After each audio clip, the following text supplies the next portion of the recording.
Bismillahirrahmanirrahim. Assalamu alaikum. Welcome back to ISP Online Learning Management System. Today is our lecture number 8 for the course of Design of Structures. This course is generally for BSc Civil Engineering final year students for 2016.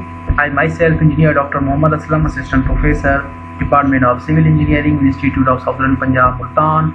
Today is lecture number 8 and week number 8. These are your reference textbooks. So in our previous lecture we have discussed about the bridges and we started our new topic on the bridges, the components. Also we have discussed design points, guidelines. उसके बाद हमने अपनी last class के अंदर जो है वो prestress composite section, prestress composite I section girder हमने डिज़ाइन स्टार्ट किया था.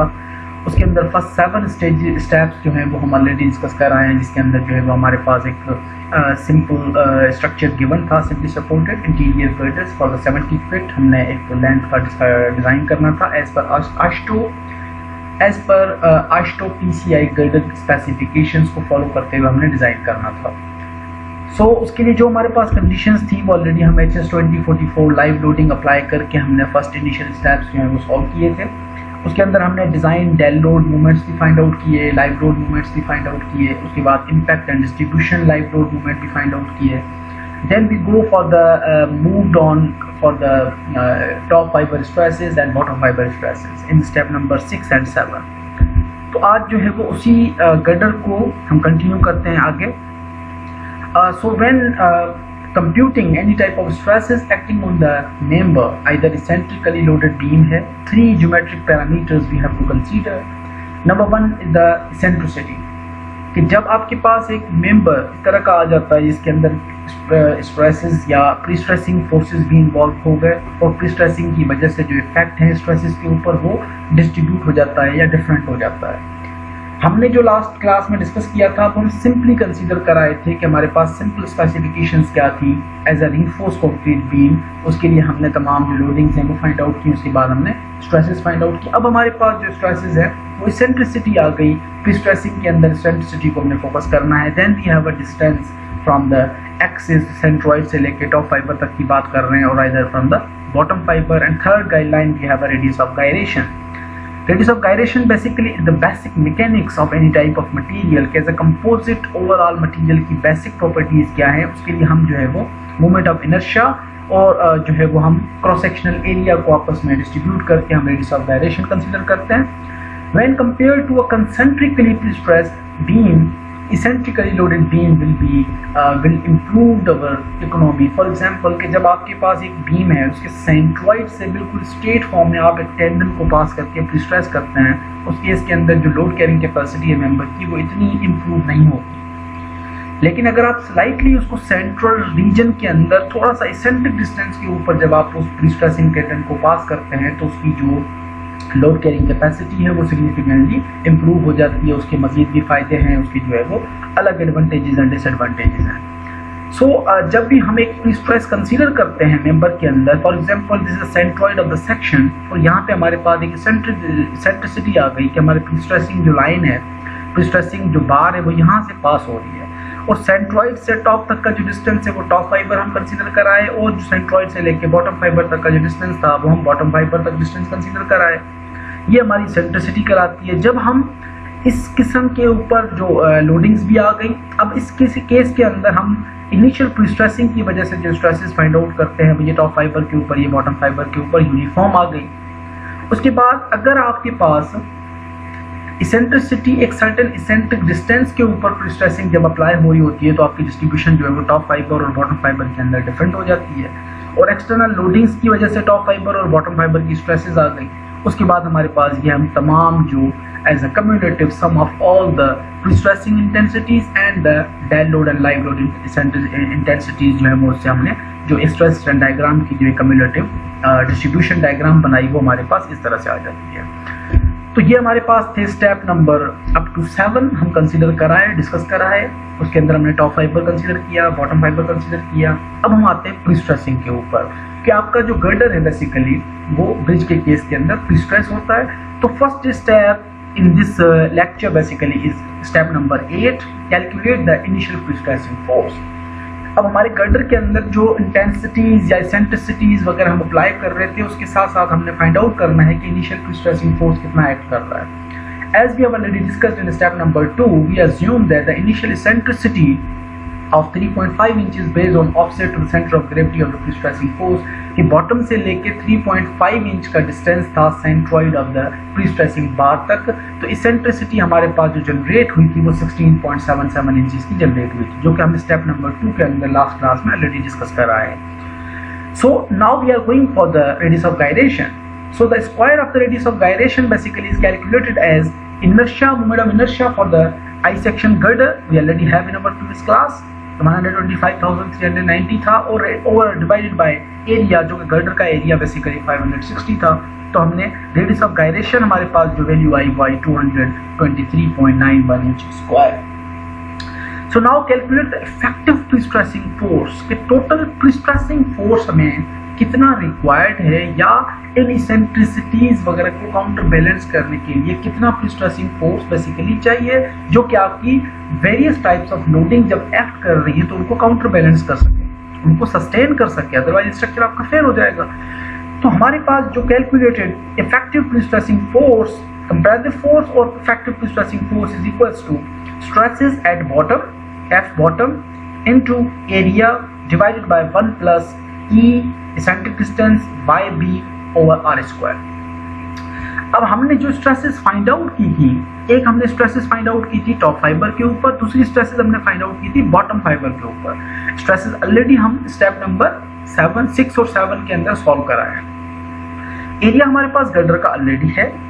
उसके बाद 1 plus E we have eccentricity, bottom fibre तक का डिस्टेंस हमारे पास भी है गर्डर का, और R square radius of gyration हमने अभी फाइंड आउट कर लिया।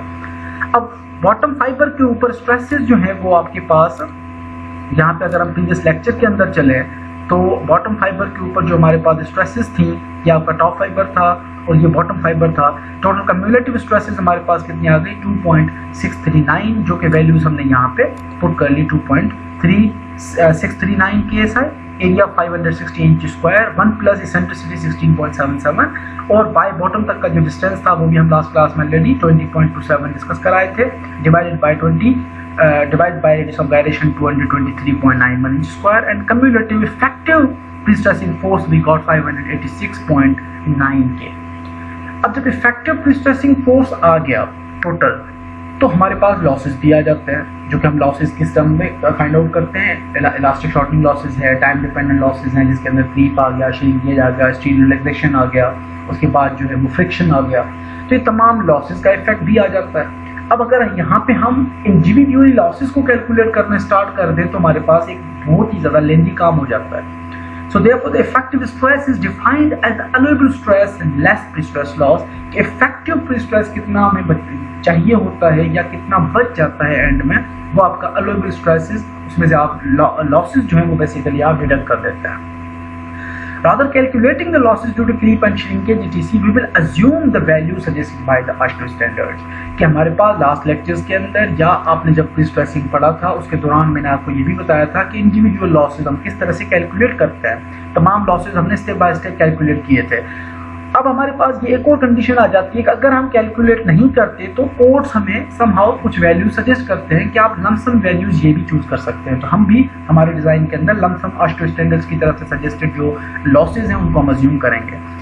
Some of these losses, however, will already taken place when the girder is stressed, such as elastic shortening। Elastic shortening जो है वो अर्ली स्टेज के अंदर डेवलप हो चुका होता है, इस वजह से हम उन लॉसेज को इग्नोर भी कर सकते हैं।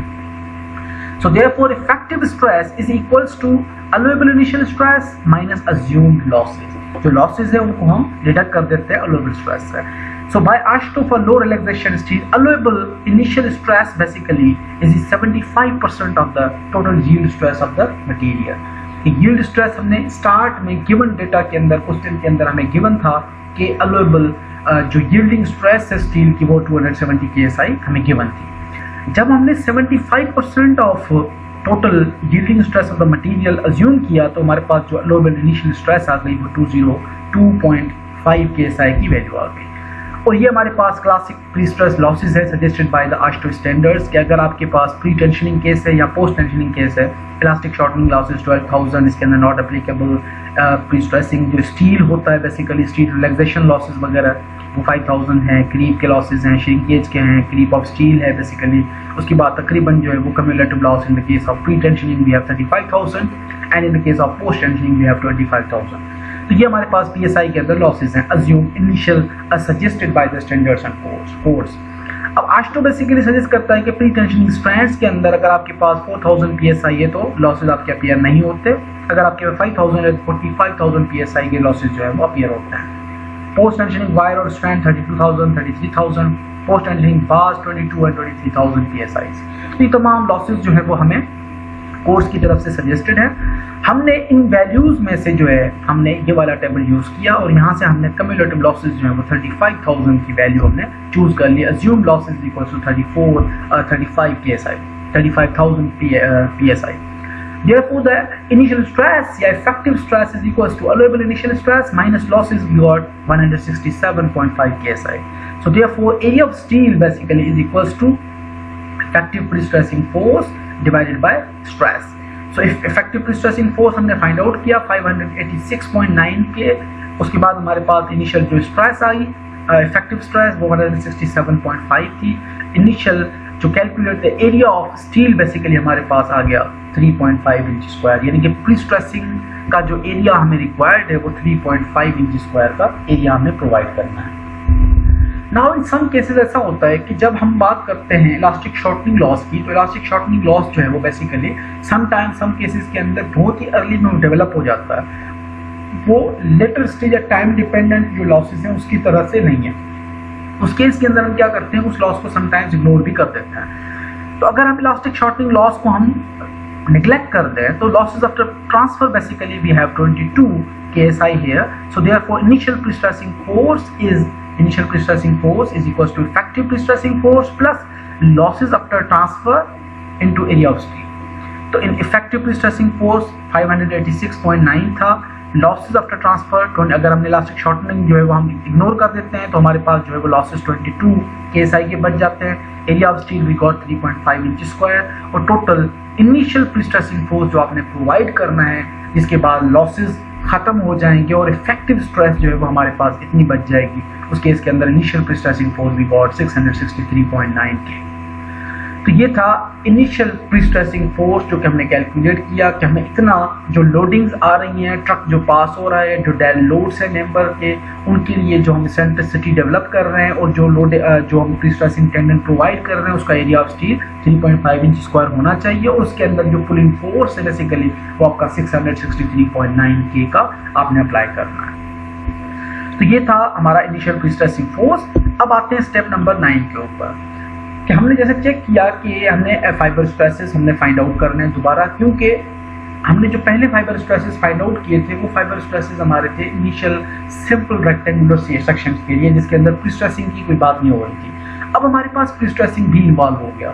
सो first we will calculate the geometric parameters using the equations for the top and bottom fibres of the girder.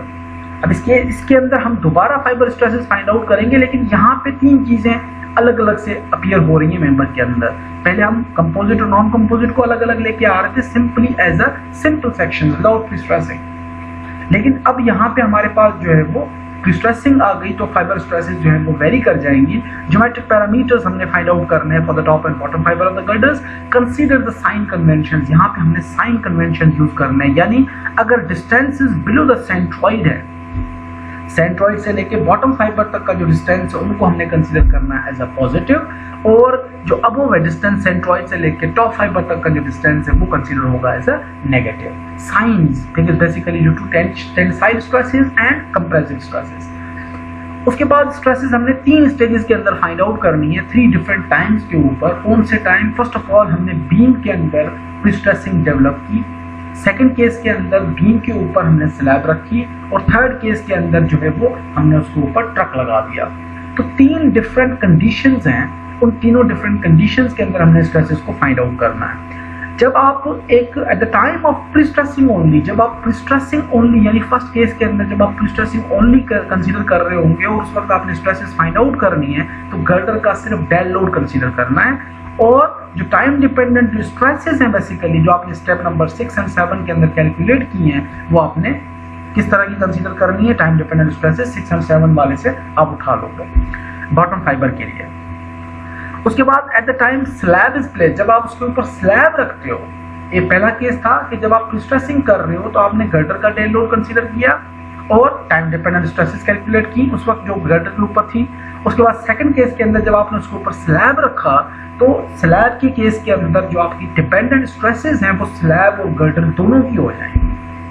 और थर्ड केस के अंदर जब आप डिजाइन लोड कंसीडर कर रहे हो उसके बाद जो है वो आप तमाम जो स्ट्रेसेस 6 और 7 के अंदर आपने फाइंड आउट की थी bottom fibre and top fibre के अंदर, तो कम्युलेटिव सम उसका कंसीडर हो रहा होगा। किस तरह से हम अभी करते हैं सारा डिजाइन, तो आपको सारी चीजें क्लियर हो जाएंगी। Note that with the sign convention used, the compression is negative and tension is positive. We see that on the design loads, the stress in the bottom fiber of the pre-stressed girder is essentially zero. अब stresses इस case के अंदर find out करने के लिए जब हम top fibre की बात कर रहे होते हैं, जब हम बॉटम फाइबर की बात कर रहे होते हैं, जो हम साइन कन्वेंशंस की बात कर रहे थे या टाइम स्ट्रेसेस की बात कर रहे थे, उसके लिए हमारे पास जो वेरियस इक्वेशंस हैं वो हम किस तरह से यूज करते हैं। लेट्स सपोज अगर हम टॉप फाइबर की बात कर रहे हैं तो we have a general equation here 1 plus e eccentric distance y up to top fibre, centroid से लेकर टॉप फाइबर तक का distance divide by radius of gyration. अब यहाँ पे y बेसिकली जो है वो टॉप फाइबर तक का डिस्टेंस है।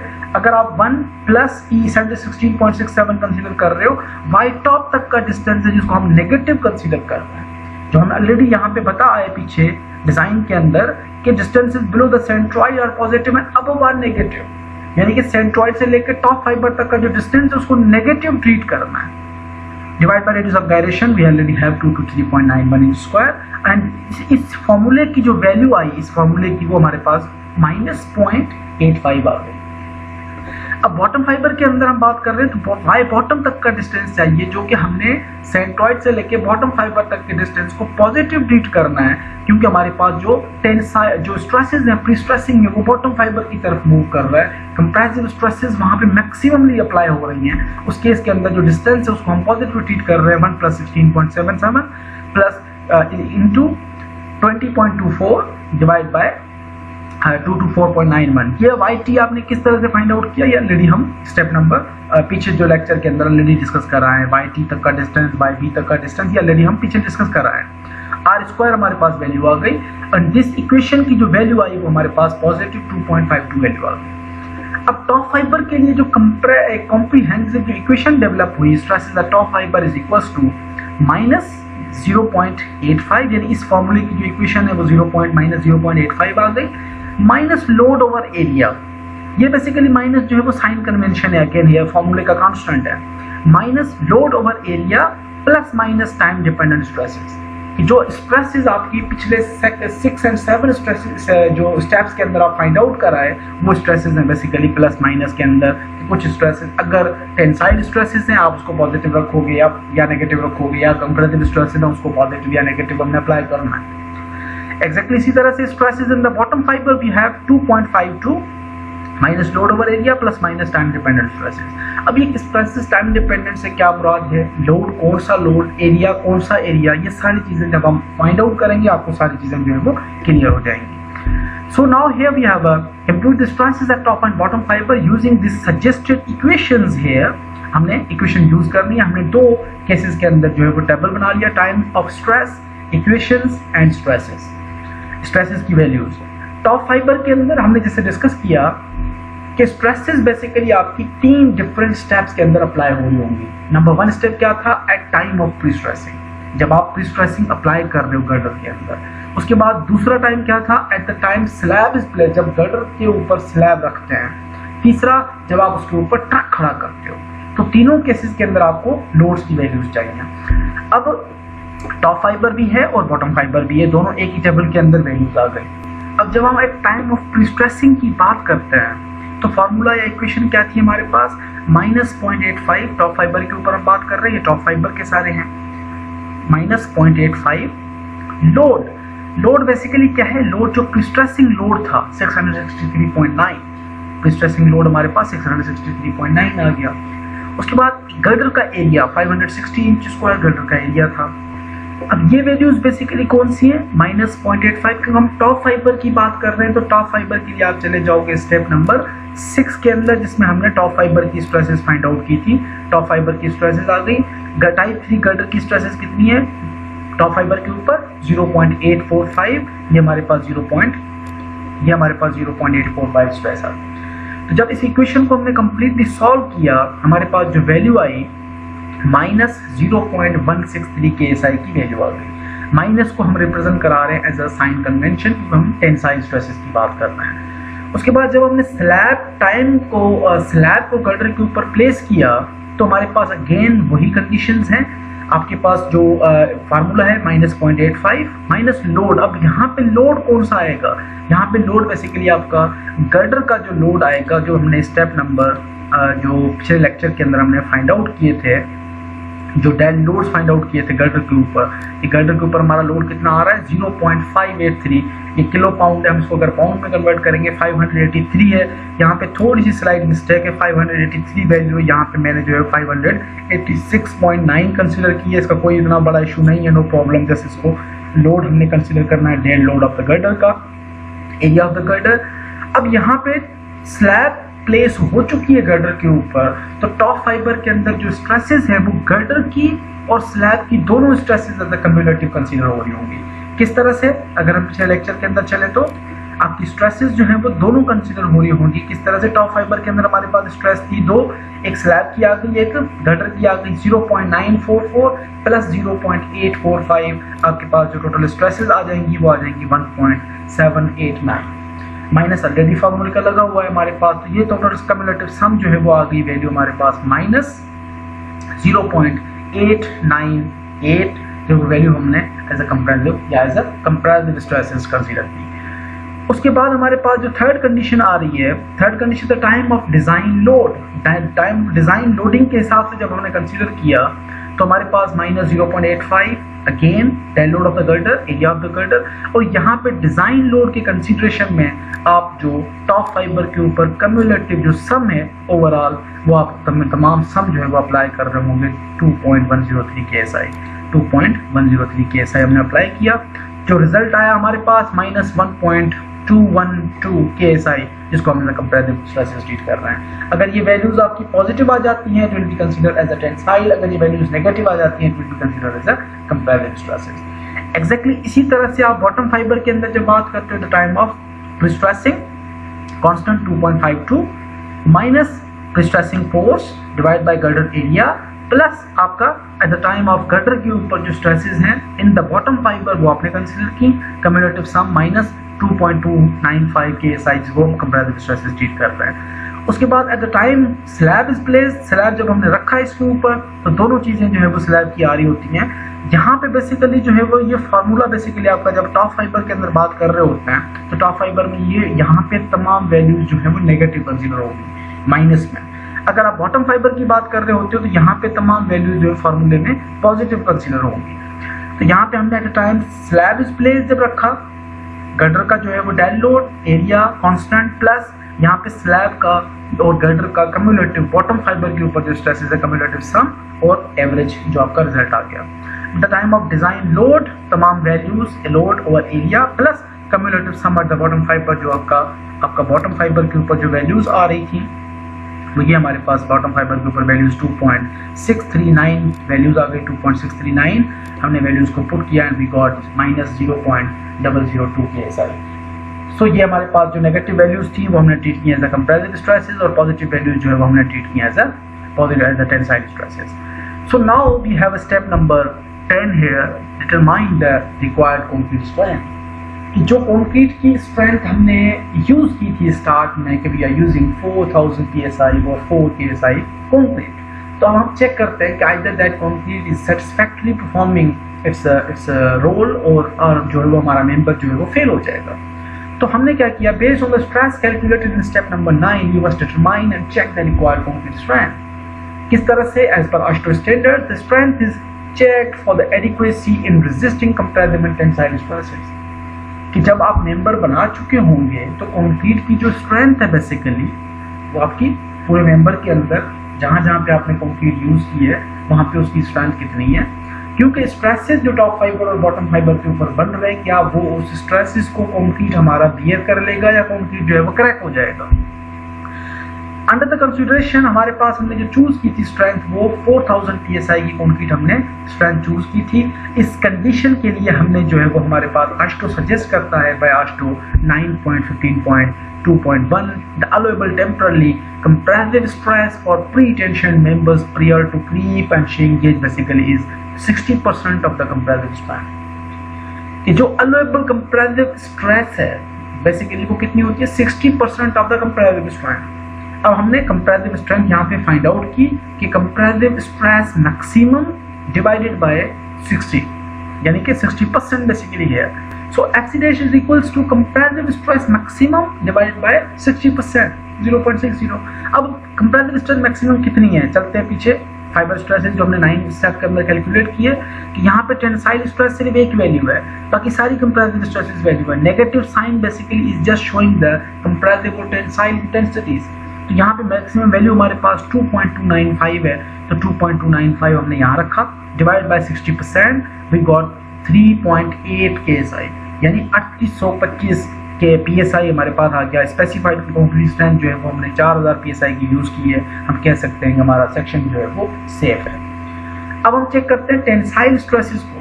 टेंसाइल स्ट्रेसेस के लिए हमारे पास फार्मूला आस्टो की तरफ से क्या है 3 under root compressive strength 3 under root 4000 PSI हमने रखा जब हमारे पास वैल्यू आई 189.7 और हमारे पास जो मैक्सिमम स्ट्रेस थी वो 1630 PSI थी, जो कि ये वैल्यू हमारी 1800 जो है वो कितनी आ रही है 0.163 KSI थी। ये हमारे पास जो वैल्यू आ रही है वो 0.189 KSI आ रही है। इससे जो वैल्यू है हमारी वो ज़्यादा है इस वैल्यू से, तो हम कह सकते हैं कि जो हमारा सेक्शन है बेसिकली वो सेफ है। तो अब आगे चलते हैं कि फॉर एग्जांपल सम केसेस के अंदर आस्टो ये भी रिकमेंड करता है कि allowable compressive stresses after losses sometimes जो है आप 40% भी ट्रीट करते हैं कि अलाउएबल स्ट्रेसेस जो है कंक्रीट के कंप्रेसिव स्ट्रेसेस वो 40% तक भी जाते हैं after losses. Prior to losses जो है वो 60% तक हो सकते हैं, लेकिन आफ्टर लॉसेस जो है वो 40% तक आ जाते हैं। अब जब हमने 40% के हिसाब से चेक किया कि हमारे पास compressive stresses at design load, compressive stresses at design load कितनी हमारे पास वैल्यू आ रही है, कंप्रेसिव स्ट्रेसेस की वैल्यू कितनी आ रही है डिजाइन लोड हमारे पास 1.212, कंप्रेसिव स्ट्रेस 1.212 और हमारे पास जो मैक्सिमम वैल्यू कंप्रेसिव स्ट्रेस की एट डिजाइन लोड हमारे पास 40% जब हमने डिवाइड किया वी गॉट 30 PSI और ये वैल्यू हमारे पास 4000 से कम है। Again section is considered as safe.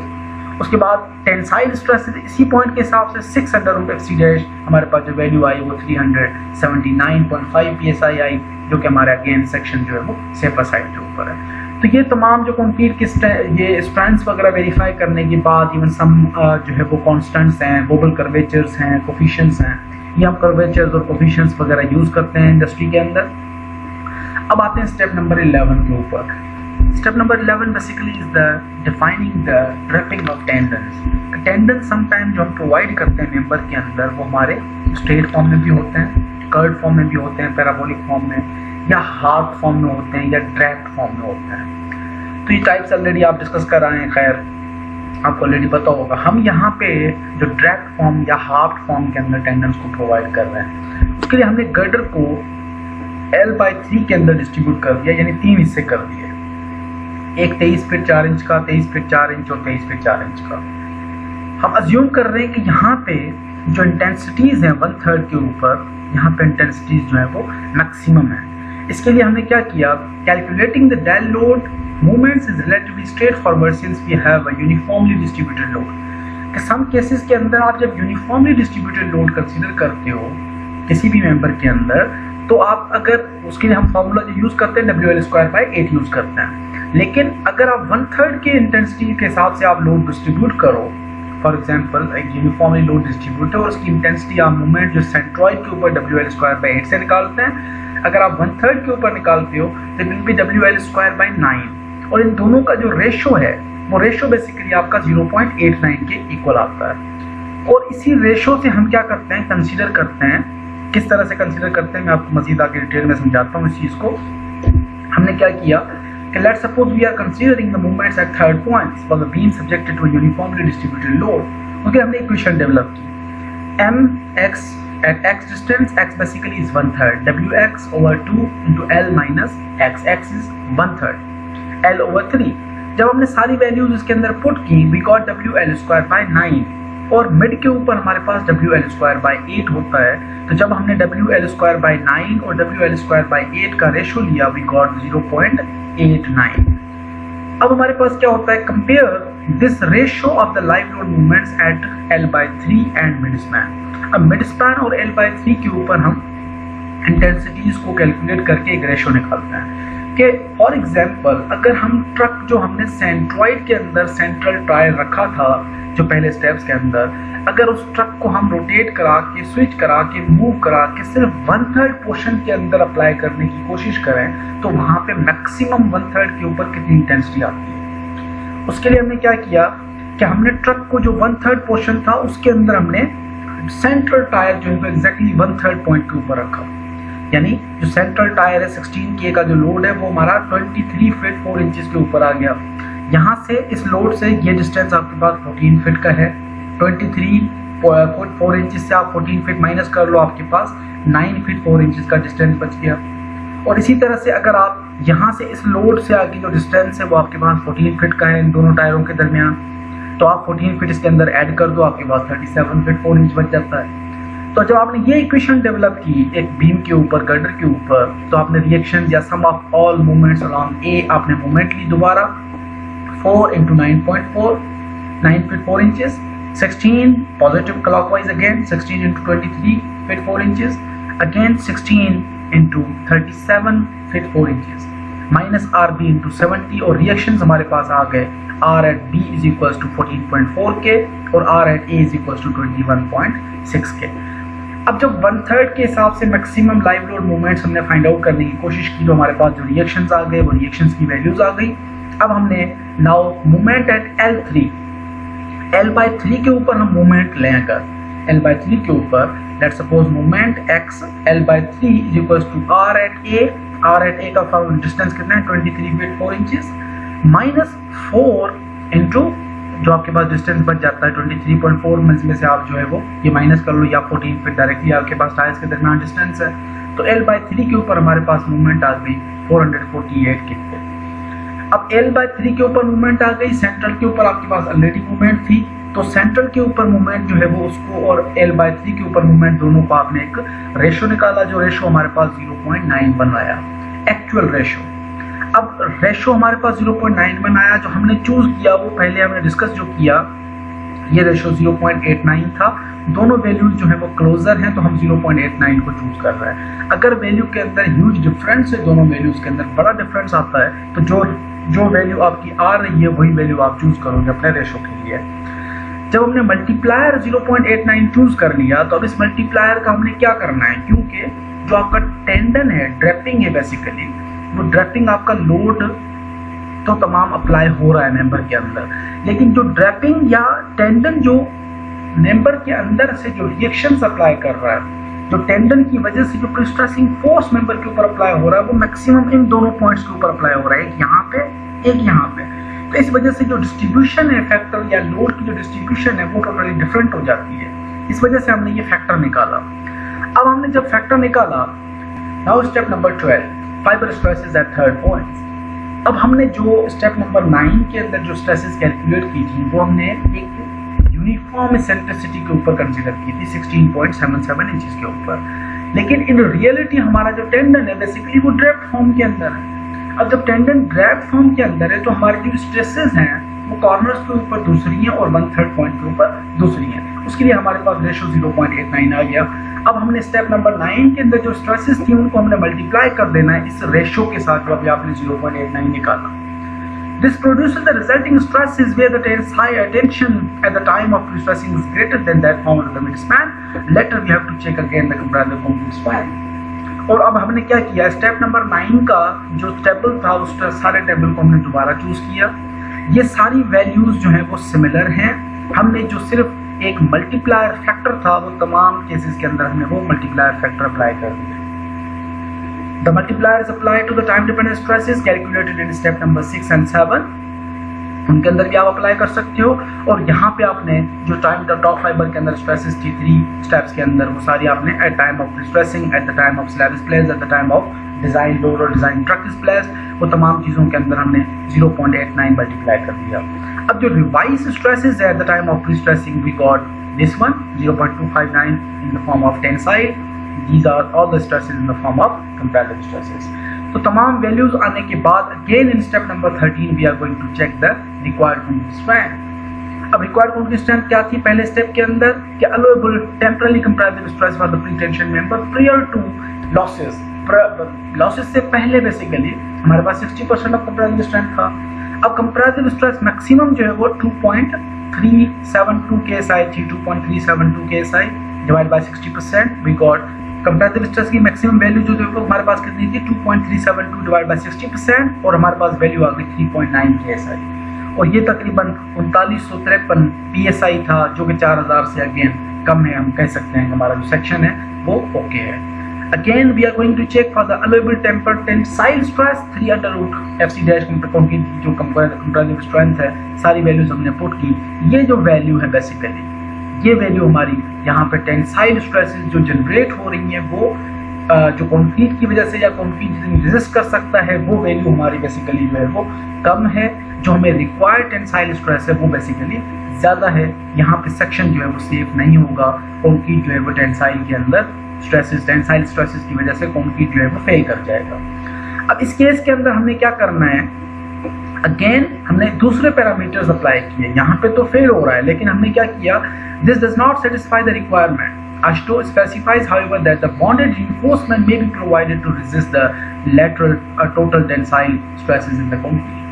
क्या आप वहाँ पे टेंसाइल स्ट्रेसेस के रीजन के अंदर जहाँ पे वीकर आ रहा है पोर्शन, जहाँ पे टेंसाइल कंक्रीट जो है वो फेल कर सकता है टेंसाइल स्ट्रेसेस के अंदर, वहाँ पे आप थोड़ी सी रिइंफोर्समेंट प्रोवाइड कर दो। सो देयरफॉर वन अदर जो है वो हमारे पास चेक क्या है, मैक्सिमम टेंसाइल स्ट्रेस कंक्रीट कितना हैंडल कर सकता है, must be less than 7.5 under root FC dash. जब हमने 7.5 अंडर रूट FC डैश निकाला तो वो वैल्यू हमारी जो है वो 257 PSI से जो है वो ज़्यादा है। इस केस के अंदर हम कह सकते हैं कि सेक्शन जो है वो सेफ है, लेकिन हम रिस्क नहीं उठाना चाह रहे। तो हमने क्या किया कि इस पोर्शन के अंदर एक to calculate the amount of additional steel which will be required, we first locate the neutral axis.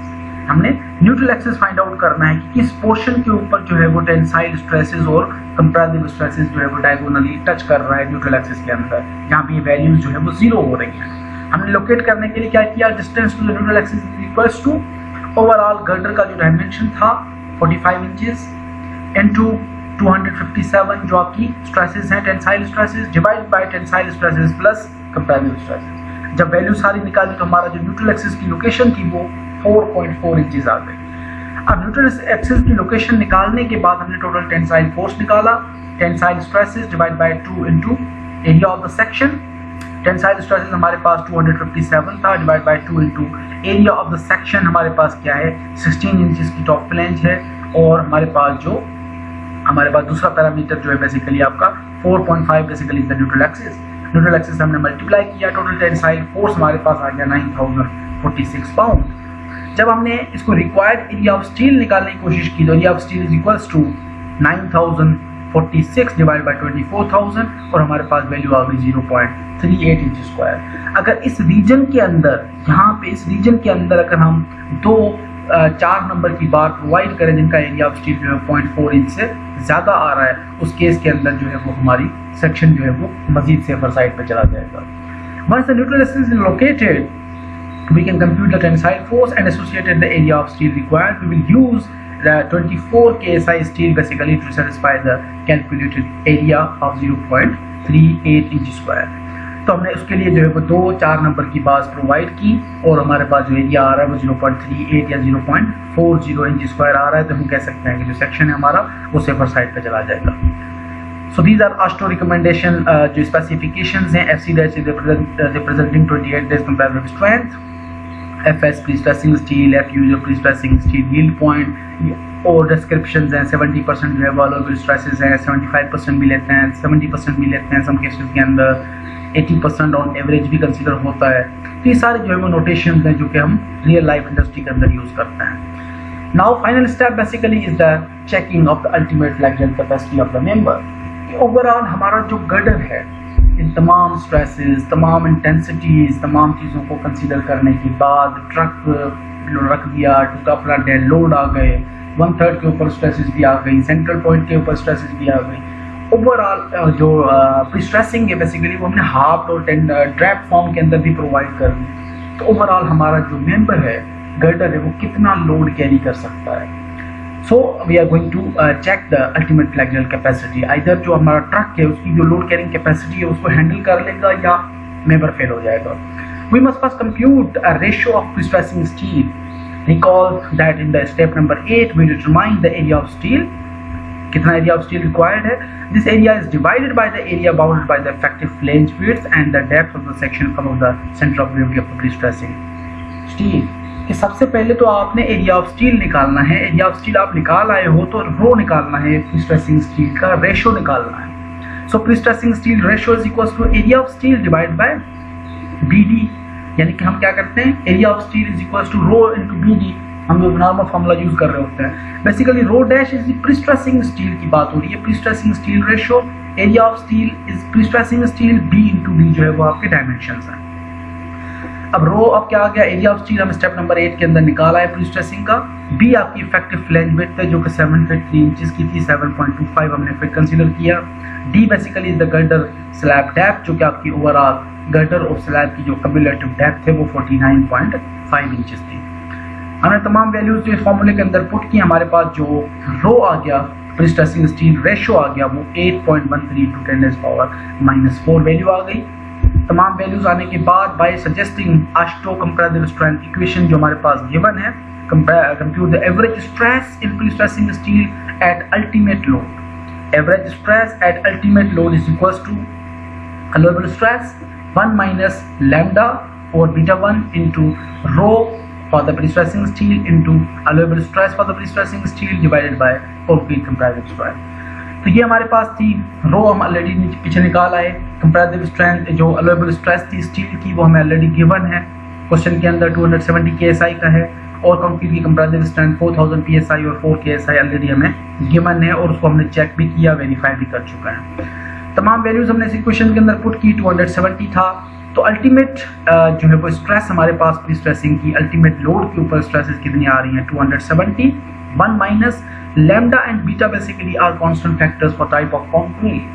Constants हैं, या 0.5 ले लो या 0.85 कंसीडर कर सकते हैं, ये 1 रख लो या 0.85 रख लो, कोई इससे फर्क नहीं पड़ता। ये नॉर्मल हमारे कांस्टेंट्स हैं, 0.5 और 1 हम नॉर्मल कंक्रीट के लिए चूज कर रहे होते हैं। रेशो बेसिकली हमारे पास 8.13 है, 10⁻⁻4। FS dash we have 270 and जो हमारे पास ओवरऑल कंक्रीट की कंपैरेटिव स्ट्रेंथ है वो 4 है। हमने सारी वैल्यूज पुट की तो average stresses of prestressing steel at ultimate जो लोड है उसके ऊपर हमारे पास 263 KSI आ गई। अब हमारे पास जो मजीद उसके बाद क्या करना है, we need to determine the location of the neutral axis for the ultimate load to see if the located in the web और द फ्लैंज। कि न्यूट्रल एक्सिस जो हमने आइडेंटिफाई किया था डिस्टेंस हमारा पिछले स्लाइड के ऊपर वो 4.40 इंचेस आ रहा था, हमने उसको फाइंड आउट करना है कि जो डिस्टेंस है बेसिकली वो कितनी वैल्यू आ रही है। अगर वो डिस्टेंस आपका फॉल कर रहा है तो इन वेब, तो वेब के अंदर सेटिस्फाई है कंडीशन। अगर वो फ्लैंज के अंदर न्यूट्रल एक्सिस एक्ट कर रहा है तो हमारे पास एक कॉन्फ्लिक्ट सिचुएशन या डेंजरस सिचुएशन डेवलप हो सकती है। Since the resulting value is less than 7 inches slab thickness, we treat the section as a rectangular one. By AASHTO 9.17.3, the neutral axis for the ultimate load is located in the web if the flange thickness is less than the following। अगर इस value से आपकी flange thickness जो है वो कम आती है तो उस केस के अंदर आपका जो न्यूट्रल एक्सिस है वो वेब के अंदर एक्ट कर रहा होगा। 1.4 D rho area of steel FSU divide by FC dash 1.4 we have D overall sectional depth 49.5 inches. Rho हमारे पास 8.13 -4। FS जो हमने अल्टीमेट स्ट्रेस के ऊपर जो एवरेज प्री-स्ट्रेसिंग स्टील निकाली अल्टीमेट लोड के ऊपर वो 263 divide by concrete strength 4 we got 3.7 inches जो कि 7 इंच स्लैब से कम है, we can say that the neutral axis is located in the plane, meaning that we are going to design for a rectangular section. उसके बाद हमारे पास जब rectangular section का आ गया, for rectangular section we must check, another एक check apply किया, rho into FSU divide by एक्सी डैश की वैल्यू जो है वो हमने जब चेक की तो ये वैल्यू हमारे पास 0.05 आ रही थी। ये वैल्यू आपकी does not exceed the following limit suggested by the ACI. ACI क्या कहता है 0.36 इंटू बीटा 1 पिछली स्लाइड पे हमने 1 लिया था, ये 0.8 से लेके 1 तक वेरी कर रहा होता है। तो यहाँ पे हमने जो है वो आप वैल्यू 1 भी रख सकते हैं, 0.85 भी रख सकते हैं। हमने जब चेक किया तो वैल्यू हमारे पास 0.31 आ रही थी। 0.05 की जो वैल्यू है वो 0.31 से कम है। इस केस के अंदर हम कह सकते हैं again section is on safe side. So now we are going to calculate the flexural strength of a rectangular section is taken as nominal phi into nominal moment is equals to phi area of steel, allowable ultimate stresses into total depth of the section 1 minus 0.6 into area of steel, जो रो of the steel basically, allowable ultimate stresses, उसके बाद जो है वो concrete compressive strength. तमाम values हमने जब formula के अंदर पीछे तमाम वैल्यूज ऑलरेडी गिवन है। हमारे पास जो नॉमिनल मोमेंट आ गई वो सेक्शन कितना हैंडल कर सकता है वो हमारे पास 3683 फीट आ गई। अब ये था हमारे पास टोटल डिजाइन मूवमेंट कितनी हमारा मेंबर कैरी कर सकता है, लेकिन हमारा मेंबर जो है वो एक्ट कितनी हो रही है मूवमेंट, जो हमने ट्रक खड़ा किया था उसकी वजह से जो मूवमेंट एक्ट हो रही है, taking the movement defined by the load factor group loading, movement is equals to lambda beta into dead load, beta due to dead load into movement due to dead load plus beta due to live and impact load into movement due to live and impact load. अब ये beta basically आपके दोनों factors जो हैं वो dead load के case के अंदर जिस तरह से हम फैक्टर लोड निकालते हैं 1.2 into dead load plus 1.6 into live load, वही हमारे पास कंडीशंस हैं। हमने जो फार्मूला इक्वेशन वगैरह हमारे पास वैल्यूज ऑलरेडी स्टेप नंबर 3, 4, 5 के अंदर हम ऑलरेडी करके आए हैं। Lambda is equals to 1.31 for dead load, total dead load हमारे पास 975 था। उसके बाद लाइव लोड हमारे पास टोटल फैक्टर जो है बीटा का वो 1.67 है। Total live load and impact movement हमारे पास 820 थी। टोटल जो मूवमेंट जनरेट हो रही है हमारी ट्रक की वजह से वो movement is equal to 3046 kg। So since we are okay, since we have 3046 movement जो है वो हमारी एक्ट मूवमेंट ये है और डिज़ाइन मूवमेंट हमारा मेंबर कितनी कैरी कर सकता है, तो ये हमारे पास हम कह सकते हैं कि सेक्शन जो है वो हमारा सेफ साइड के ऊपर है। ये हमारे पास चंद जो एलिमेंट्स हैं डिज़ाइन किए गए मेंबर के लिए हम किस तरह से रियल इंडस्ट्री के अंदर बनाते हैं, वो हमारे पास अप्लाइड मेंबर्स हैं। ये आपके पास कुछ और मेंबर्स हैं जो हम रियल इंडस्ट्री के अंदर किस तरह से अप्लाई करते हैं। ये आपके पास रियल एलिमेंट्स आ गए। नाउ असाइनमेंट नंबर 8, अगेन जो आपने असाइनमेंट नंबर 7 के अंदर जो आपको डिज़ाइन दिया था मैंने, उसके अंदर फर्स्ट 7 स्टेप्स आपने फॉलो करने थे या सॉल्व करने थे असाइनमेंट नंबर 7 के अंदर। उसी डिज़ाइन को स्टेप नंबर 7 से ऑनवर्ड जो है वो आपने कंटिन्यू करना है और कंप्लीट डिज़ाइन मुझे सबमिट करना है असाइनमेंट नंबर 8 में। यानी जो 7 के अंदर सॉल्व किया है वही एग्जैक्टली पार्ट और उसके साथ जो है वो 8 वाला पोर्शन जो मिला के आज वाले लेक्चर का वो तमाम कंप्लीट जो है वर्जन असाइनमेंट नंबर 8 में सबमिट करना है। That's all for today. Thank you very much.